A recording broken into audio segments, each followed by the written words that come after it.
Welcome to the deep dive. Today, we're staring into, well, maybe a financial abyss. Or perhaps it's the foothills of a massive opportunity. Yeah, it's quite the setup. We're talking about Wolfspeed, a company, the stock price is just cratered. Well- 87% down in the last year alone. And it's even worse long term, right? Like 91% over 5 years. Staggering. Billions of dollars invested. And yet, you look at the market cap, it's, hovering around $500 million? Barely $500 million. It's kind of shocking, really. So we've got a whole stack of research here. All the sources are in the description if you want to dig in yourselves. The big question is Wolfspeed, a potential 10-bagger for someone really willing to take a risk? Or is this just a value trap heading towards zero? That's the core tension. It's a really dramatic story. So our mission for this deep dive is basically to dissect this, try and figure out what's really going on underneath. It's definitely a compelling situation. And as we dig into the info, it gets pretty complex pretty fast. Okay, so where do we start? Business understanding. What is Wolfspeed, fundamentally? Right. So at its core, Wolfspeed is all about silicon carbide technology. Sexy.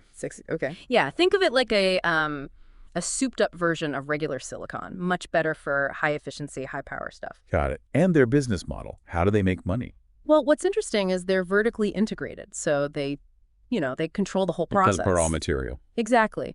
Making the SiC materials, the wafers, right through to producing the actual power devices, things like MOSFETs, diodes. And the revenue split, that's pretty even. Seems to be, yeah. Based on the likely figures for fiscal 24, it's almost 50-50 between materials and power products. So they sell the wafers and the finished components. Right.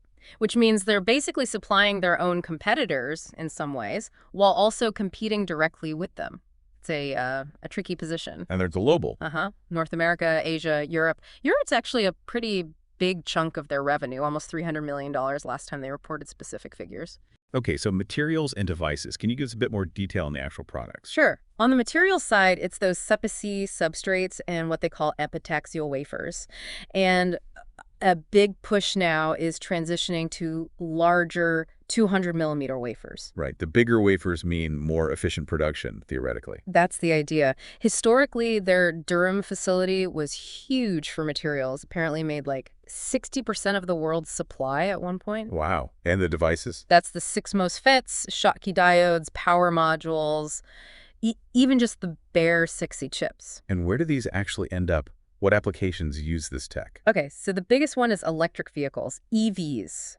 Big driver for efficiency, range. Makes sense. Also, EV charging stations, renewable energy systems, think solar inverters, wind turbines, industrial motor drives, even power supplies for data centers. So anywhere power density and efficiency really matter. Exactly. It's all about leveraging what 6E does better than silicon in those demanding spots. They did sell off their GaN RF business, though, so now it's purely 6E.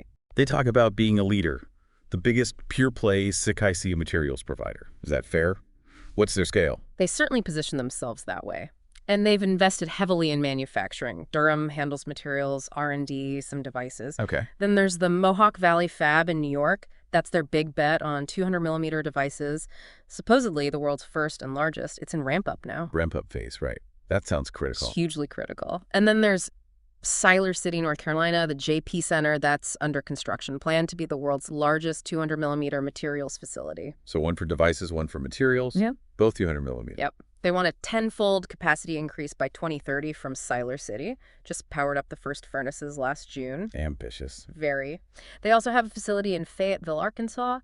And we can't forget the delayed German fab plans that's still hanging out there. So this massive 200-millimeter push, it's basically a huge bet on EV growth continuing, right? And depends entirely on getting these giant fabs running smoothly. That sums it up perfectly. It's a massive gamble. Okay, so the value proposition is SiC beats silicon for efficiency, power density, handling high voltage, dealing with heat, and maybe saves money overall at the system level. Right. Enabling a sustainable future, as they put it. So to recap the business, vertically integrated SiC specialist, selling materials and devices, targeting high-performance apps, especially EVs and renewables. Precisely. So now we kind of get what they do. Let's maybe zoom out a bit, look at the industry they're in. Good idea. What are the big market trends for SiC? Is the growth story real? Well, yeah, the long-term trends are definitely powerful. Vehicle electrification is the big one, no question. The rain driver. Absolutely. But you also see huge demand from renewables, solar, wind, energy storage. They all get big efficiency boosts from SiC. Okay. Then there's industrial applications like motor drives, data center power supplies. Anywhere efficiency and power density pay off. Even though they sold the GaN business, the wider market for related tech like 5G keeps things humming too. And the growth forecasts look pretty huge, right? Like double-digit growth for years. Yeah, I mean, the long-term forecasts are definitely optimistic. Some say the 6-inch device market could top $10 billion by 2029. Automotive taking maybe over 70% of that. And you see CGR estimates like 14% to 27% through the early 2030s. But, and this is a big but, you have to temper that with what's happening right now. The near-term headwinds. Exactly. EV adoption has slowed down a bit in Europe and the US. There have been inventory corrections in industrial and energy, especially in Asia. So demand volatility. Definitely. And that's hit Wolfspeed's recent growth. Plus, there's this real risk of oversupply. Too much capacity coming online too fast. Potentially, everyone's building fabs, Wolfspeed included. If demand, especially EV demand, doesn't keep pace, well, that could be a problem. Okay, that's a critical point. Yeah. What about competitors? Who else is big in CGR? Oh, it's crowded. And getting more so. You've got the established giants, STMicro, Infineon, Onsemi, Rome. They're all investing heavily in the big semiconductor players. Right. And then you've got emerging players, especially Chinese manufacturers on the materials side. Companies like Tankablue, SICC, EpiWorld. And they're competing aggressively. Reports say, yeah, very aggressive pricing. And it looks like Wolfspeed's materials market share actually dipped in 2023, down to maybe just over 30%. Ouch. So pressure on margins there. Likely, yeah. Which really underscores why succeeding in the device market is so crucial for them. They need to capture that value. Beyond competitors, what about government policies? CHEPS Act, tariffs, that kind of thing? Hugely important. Industrial policy like the U.S. GPS Act or the EU CHIPS Act, they offer potential benefits, obviously, subsidies, tax credits. Money they desperately need. Exactly, but there's so much uncertainty. Eligibility, timing, how much. Wolfspeed's own situation highlights that. They're actively pursuing it, but it's not guaranteed. And trade policy, U.S.-China. That adds another layer of instability. Tariffs, even if semiconductors are currently somewhat exempt, things can change. Plus, those Section 232 investigations into semiconductor imports and equipment. Could that raise their costs, like for fab equipment? Potentially, yeah. If equipment from Europe or Asia gets hit with tariffs, that makes their already expensive build-out even pricier. On the flip side, environmental regulations pushing decarbonization actually help drive SiC adoption because it's more efficient. Okay. Is this an easy market to get into? What are the barriers to entry? Not easy at all. The barriers are pretty high, actually. Like what? Well, first, capital intensity. Building these fabs costs billions. Just huge upfront investment. Okay, money. What else? Technical complexity. Growing SiC crystals, processing them. Yeah. It's really hard stuff. Deep R&D needed. Then there's intellectual property patents. All right. Economies of scale are crucial, hence the push to 200 millimeters. And finally, customer qualification cycles, especially in auto and industrial, are really long and tough. So new players can't just jump in and grab market share easily? Not easily, no. Takes time, money, and serious technical chops. So while competition's rising, the barriers are still significant. So, summing up the industry. Strong long-term tailwinds from electrification and efficiency trends, but choppy waters near-term with demand volatility and fierce competition. That captures it well. Now, maybe let's pivot to the people actually running Wolfspeed. Management evaluation time. Yeah, crucial part, especially with the recent CEO change. Let's talk leadership. Okay, so the new CEO is Robert Furl, started May 1st this year. What's his background? Pretty extensive semiconductor experience, over 20 years. He's been at AMS, Osram, Infineon. Interestingly, he was apparently involved when Infineon looked at buying Wolfspeed back in 2016, also Micron. So he knows the space. Yeah. Power semiconductors. Yeah, CEU and regular silicon. Global operations experience, seems to have a focus on profitability, but his track record at Wolfspeed is brand new. We need to see what happens. And he replaced Greg Lowe. Right. Lowe's was CEO from 2017 to last November. He gets credit for the big pivot to SiC pure play and kicking off the whole 200 millimeter expansion. But things went south towards the end of his tenure. Yeah. He left amid, everything we've been talking about. Financial problems, the stock collapse, execution issues like the Mohawk Valley delays, uncertainty over CHIPS funding. The board saying it was the right time suggests they weren't happy. And there was an interim CEO, too. Thomas Werner, the executive chairman, he stepped in between Lowe and Furl.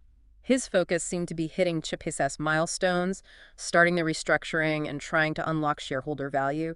He even said the stock was materially undervalued. Okay.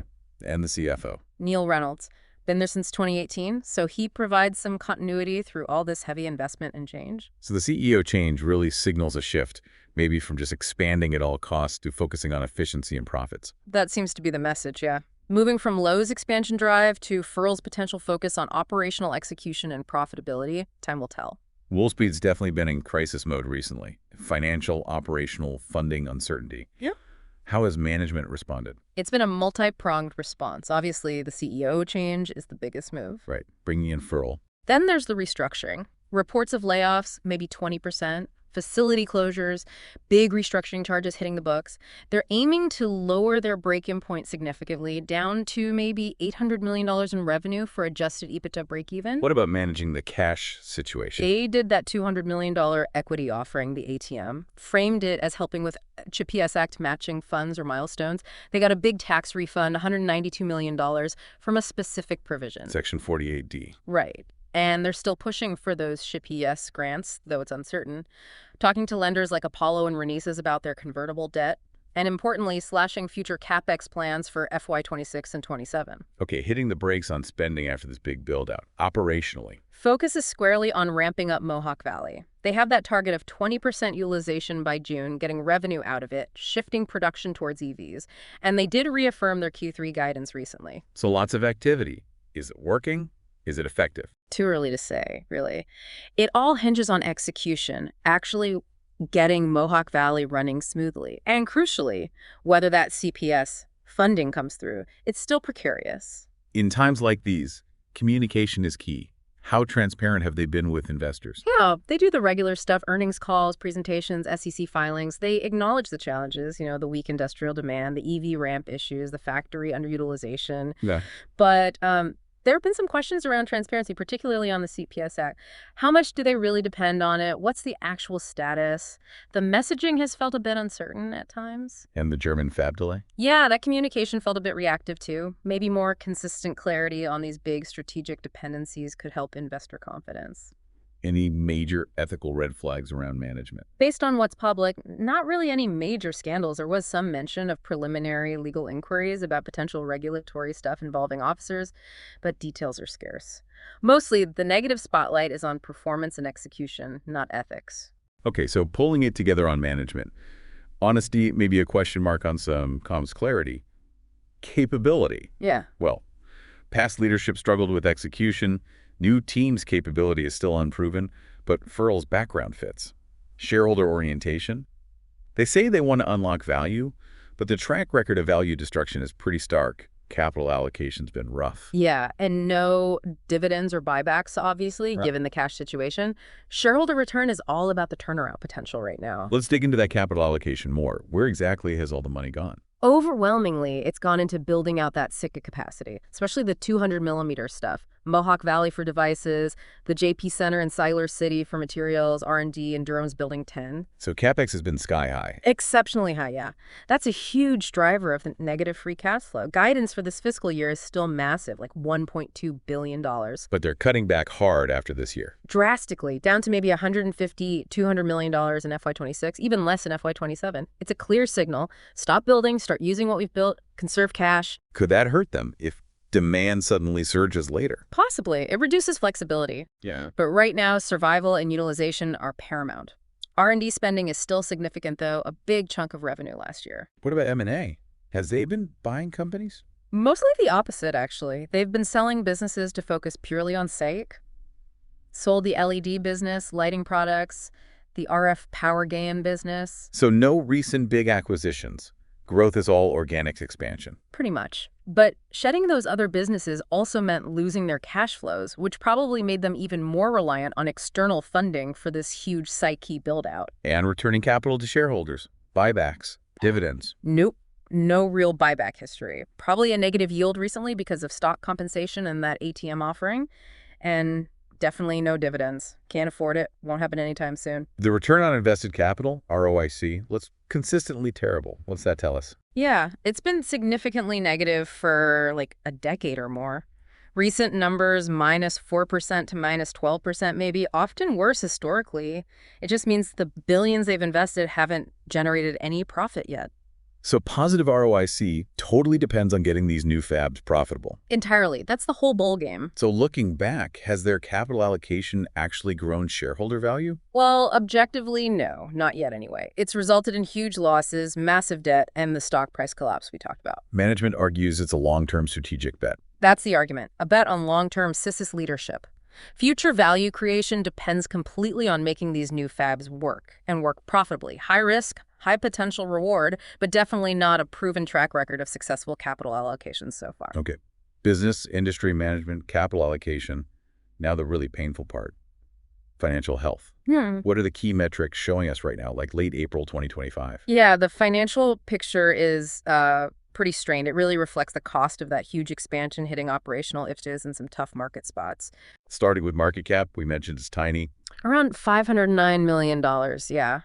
Just incredibly low given the investment. It screams market pessimism, lack of confidence. And PE ratio is useless because they're losing money. Right. Not applicable. TTM EPS is deeply negative, -$5, -$7, depending on the period. Forward estimates are negative too. No profits expected soon. What about revenue growth in this supposedly booming market? Actually negative. TTM revenue around $807 million. FY24 revenue was down over 12% year over year, and they had 5 straight quarters of declining revenue before that. Oof, that's rough. Guidance for the current quarter. The range they gave, $170 to $200, still suggests a continued pressure compared to last year. It's a big disconnect from the hype around the seats market growth. Profit margins must be getting crushed then. Gross, operating, net. Severely negative and getting worse, it seems. Gross margin is all over the place, often negative on a GAAP basis, especially with the underutilization costs from Mohawk Valley hitting hard. Q2 FY25 JAP was like -21%. Wow. And operating and net margins.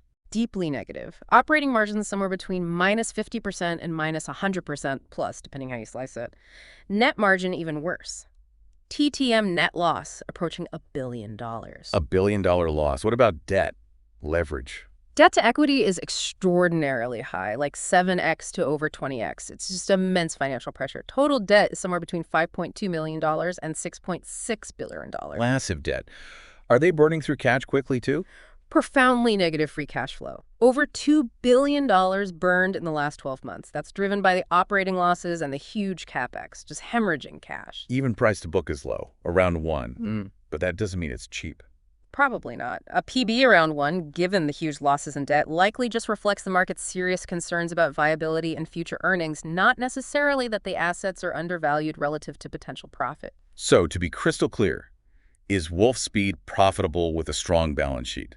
The answer is a definitive no. Severely unprofitable, drowning in debt, high leverage, burning cash rapidly. The cash they have won't cover the burn rate for long. It's fragile. Let's stick with financial stability. Earnings consistency over, say, the last 5-10 years. Consistently negative. Net losses every year since at least FY19. And the losses have generally gotten bigger recently. FY24 loss was much larger than FY23. No stability there at all. No dividends. What about managing that huge debt pile? That's a critical concern, yeah. Debt ballooned, leverage is sky high, their interest coverage ratio is negative, meaning earnings don't even cover interest payments. Ouch. Refinancing risk. Definitely. They have convertible bonds coming due, they're talking to lenders, trying to get tax credits, hoping for CHIPS funding, did the equity offering, cutting future capex, but it's precarious. Solvency depends on getting external cash until they can generate their own. A funding disruption could be disastrous. How's their working capital management? Short-term liquidity. It's mixed. The ratios, like current ratio, quick ratio, look okay on the surface, maybe around 3 and 2 point something. Suggesting they can cover immediate bills. Technically, yes. But their cash conversion cycle is really long, like 335 days in FY24. Cash is tied up for ages. Why so long? Takes them a long time to collect receivables, and they hold a lot of inventory. Inventory turnover is slow. So those static liquidity ratios are a bit misleading given how fast they're burning cash overall. So the cash balance gives them limited runway. Very limited, maybe less than a year at the current burn rate. It just highlights how urgent it is for them to improve operations and stop burning so much cash. Okay, so summarizing stability. Consistently negative earnings, massive unsustainable debt without a turnaround, high leverage, negative interest coverage, relying on external funding. Not a picture of stability. Not at all. Significant improvement in profitability and cash flow is essential for survival. All right, we've covered the business, management, financials. That sets the stage. In the second half, we need to look at how the market perceives all this, who owns the stock, the risks, the opportunities. And we have that tease about a major external factor, too. Right, that wild card. So stick with us after a short break for the rest of the deep dive on Wolfspeed. Welcome back to the deep dive. We dissected Wolfspeed's business, management, and frankly, its alarming financial state. Now let's talk market sentiment. How are investors viewing this company? Overwhelmingly negative, skeptical, you could even say distressed. That stock price collapse tells the story pretty vividly. Right, the 87%, 91% drops. Yeah, and that tiny market cap compared to the investment, it just screams market pessimism. What are the specific worries driving this? It's a combination. The severe financial distress we talked about, the huge execution risks, can they actually ramp up those 200-millimeter fabs successfully? The uncertainty around GPS Act funding, which seems critical, and just general questions about management's ability to pull this off. So it's seen as super high risk, maybe binary. Exactly. A potential turnaround play, but also a potential zero. And the incredibly high short interest really confirms that deep bearishness. Lots of people betting against it. A lot. While you might find some retail optimism, maybe, the dominant professional view seems very, very cautious. What recent news has impacted this sentiment? Mostly negative. Largely, yeah. Negative news seems to outweigh the positive. Doubts about GPS funding definitely hurt the stock. Greg Lowe's departure created uncertainty. The poor financial results widening losses, cash burn keep reinforcing the negative story. The Germany fab delay, too. Right, and reports of a partner maybe pulling out there. Plus, analyst downgrades, price target cuts. Goldman Sachs had a big cut recently. Concerns about refinancing the debt. Anything positive cutting through? Well, they did reaffirm guidance. They got that 192 tax credit. They completed the $200 equity offering, framing it as GPS progress. They report some progress at Mohawk Valley revenue targets, utilization targets. And they keep announcing design wins, right? Yeah. Long-term deals. Yeah, that $7 men plus design in pipeline they mentioned, deals like the big Renesas one, the GM partnership, those are positive signals about future demand. But so far, it hasn't been enough to really shift the overwhelmingly negative sentiment. Even stock price bounces often look like short covering. What about the professional analysts covering Wolfspeed? What's their consensus? There isn't one, really. It's very mixed. You see buy ratings, hold ratings, sell ratings, pretty evenly split depending on the source. No clear agreement. None at all, which just highlights the massive uncertainty. And the price targets are all over the map. Like what kind of range? Exceptionally wide, from maybe $2 up to over $30. Wow, that's huge. Yeah. The average target is still well above the current price, maybe $5, $8 range, suggesting upside if they pull off the turnaround. But those low targets, like Argus at $2, show the real risk of further collapse. And recent cuts, like that Goldman one down to $8, show expectations are falling. Analysts still expect big losses for the next couple of years, too. That disparity really hammers home the uncertainty. What about short interest and options activity? We mentioned short interest is high. Exceptionally high, like over 41% of the float. That's huge. Around 64 million shares short. Takes a while to cover that many shares if the price moves up. Yeah, days to cover around 3.7. Significant off-exchange short volume, too. It reflects deep bearishness on financials, execution, funding, competition. It's a headwind, but also creates that short squeeze potential on good news. Borrow costs are probably high, too. And options. Volatile. Extremely high implied volatility, over 200%. The market is pricing in massive potential price swings, lots of trading and options contracts, people making bets. High volatility fits perfectly with the high short interest and the whole binary outcome narrative. Okay, so market sentiment. Overwhelmingly negative, skeptical, bordering on distressed. Driven by financial fears, execution risk, funding uncertainty. High short interest, high volatility. That sums it up perfectly. Now maybe let's look at who actually owns the shares. Ownership structure can sometimes give clues. Right. Who are the major shareholders? Mostly institutions. Yeah, significant institutional ownership. Hundreds of institutions hold a big chunk of the shares, but the average allocation in their portfolios is tiny, suggesting it's not a high conviction holding for most. And the number of institutions holding actually dipped slightly recently. Who are the biggest names? The usual suspects, really. The giant passive managers, BlackRock, Vanguard, they hold large stakes, probably mostly through index funds. State Street, PrimeCap are also big. What about active managers? People making specific bets on Wolfspeed. That's where it gets interesting. We've seen some big active managers significantly cut back or even exit completely. T. Rowe Price slashed its position. Capital Group seems to have exited its large stakes. Norges Bank cut back significantly, too. So active money seems to be losing faith while passive money stays put. That seems to be the pattern, yeah. Suggests less conviction from those doing deep fundamental dives. What about insiders, executives, directors? Are they buying at these low prices? Well, technically, there were more insider buys than sells in the last year. But most of those buys look like equity compensation grants, not open market purchases with their own cash. There were a couple of small open market buys by directors back in February. But not the top execs. New CEO, CFO. Doesn't seem like it, not in significant size anyway.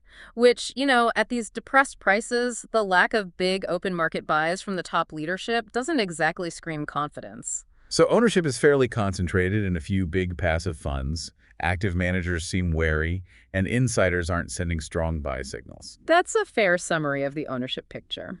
Okay, let's try and pull everything together now with a SWOT analysis. Yeah. Strengths, weaknesses, opportunities, threats for Wolfspeed. All right, so strengths. They have that pioneer reputation in CSAC, 35-plus years of experience. Valuable IP. Vertical integration, which could offer advantages eventually. And the big one, the potential scale and cost reduction from 200 millimeters if they execute. Plus, strong end markets and those long-term customer agreements and design wins. Okay. Weaknesses, these seem pretty significant. Oh yeah, weaknesses, severe financial distress, massive debt, history of losses and cash burn, big execution challenges and delays with the new fabs. Management transition adds uncertainty. Currently, no cost advantage, actually negative margins due to underutilization. Right, opportunities. There must be some, given the market. Definitely. Opportunities, the huge growth projected for the CXC market itself, EVs, renewables, industrial. If they nail the 200 millimeter scale up, that could be a game changer for costs and leadership. Getting CHIPS Act funding would be a massive boost. Just achieving a turnaround to profitability is the core opportunity. Maybe expanding into new CXC applications or strategic partnerships. And finally, threats. What could really derail them? Threats, intensifying competition, especially on price, demand volatility in key markets like EVs, continued execution failures or delays in the fab ramps, that's huge given their finances. Failing to secure needed funding, CTCS debt refinancing could trigger a liquidity crisis, macroeconomic downturns hitting capital markets, and as we'll discuss, trade policy and potential tariffs. That SWOT lays it out pretty starkly. Huge potential in the tech and market, but facing existential financial and operational challenges. Exactly. It's a real high-wire act. The interplay of those SWOT factors is everything. So, to briefly wrap up our deep dive so far, Wolfspeed is undeniably in a deeply distressed state. High risk, but playing in a potentially massive long-term growth market with CAC. The make-or-break challenges are financial survival and operational execution. Right. Investing here now is a highly speculative bet on a successful and probably dramatic turnaround. And yet, despite all this internal analysis, you mentioned there's a major external factor that could throw a huge wrench in the works, or maybe even help. Something beyond their control. That's right. A factor largely outside their direct influence and the market trends we've covered, but potentially game-changing. Okay, don't leave us hanging. What is it? We'll reveal that right after this quick note. If you're finding this deep dive valuable, please do consider subscribing to the Stock Analytics AI YouTube channel. We do these in-depth analyses regularly. And just a reminder, everything discussed today is purely for educational purposes, not financial advice. Also, please be aware AI tools were used in preparing the research for this deep dive. All right, the suspense is over. That major external factor? Yes. What is it? It's the whole evolving situation around U.S. trade tariffs. Specifically, those ongoing Section 232 investigations into semiconductor imports and, crucially, semiconductor manufacturing equipment, plus the general potential for broader tariffs on semiconductor products. Ah, tariffs. How could that specifically impact Wolfspeed? Well, think about it. If tariffs get slapped on the highly specialized manufacturing equipment they need to import from places like Europe or Asia to finish equipping their fab, That drives up their already huge capex costs even more. exactly, it could put even more strain on their budget when they can least afford it. They depend on a global supply chain for that advanced machinery. And it's not just equipment costs, is it? No. What if those current tariff exemptions on imported semiconductors end? Or if these Section 232 tariffs come into play? Their imported raw materials could get hit, or maybe even their exported SIX devices. So either their costs go up, or they have to pass it on to customers, potentially hurting demand. Right. Either way, it squeezes their already negative margins. And remember, they're a big sales presence overseas. Retaliatory tariffs from other countries on U.S.-made semiconductors could hit their international business hard, too. It just adds a massive layer of uncertainty to their whole strategy, which relies heavily on cost-effective domestic production. So this whole tariff situation is a huge wild card. Could seriously hurt them, or maybe even help if competitors get hit harder. Depends on the specifics. Precisely. It's a significant external variable that could dramatically influence their future, positive or negative, almost regardless of how well they fix their internal issues. That's a really important point to factor in. So, considering everything, the amazing potential of SIOP, Wolfspeed's position, but also the extreme financial danger and these external policy risks, here's a final thought for you, the listener. What single piece of news about Wolfspeed in the next quarter would fundamentally change your view of the company? Would it be landing that big CHIPS Act grant, a major new customer commitment, proof of significantly improved yields from Mohawk Valley, or maybe a definitive outcome on U.S. trade policy related to semiconductors? Something to think about.